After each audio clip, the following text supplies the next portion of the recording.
piccola ma molto saporita, poi sanissima. Noi siamo aperti da 32 anni e non abbiamo mai subito un danno così grosso.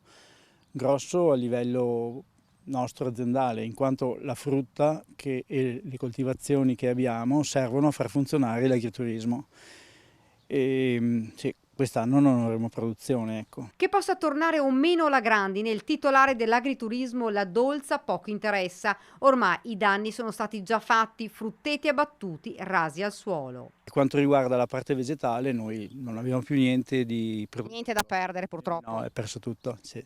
Sono stati colpiti alcuni rifugi degli animali, ma fortunatamente cavalli e bovini e cani sono salvi. Il titolare ci fa vedere la violenza del vento che ha strappato dall'albero le melette, trasportandole ad oltre un centinaio di metri. Non solo. Questo era un frutteto di ribes, era in produzione e penso che per un paio d'anni non ci sarà più, forse le foglie sì.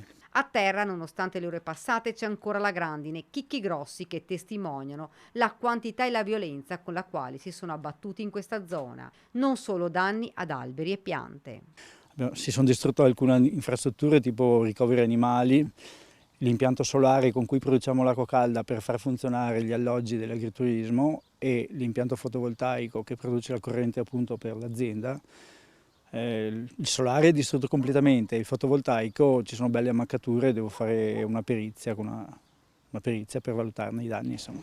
Ci spostiamo ora a Colle Umberto, dove i vigili del fuoco sono dovuti intervenire e lavorare a lungo per mettere in sicurezza il tetto di questa casa.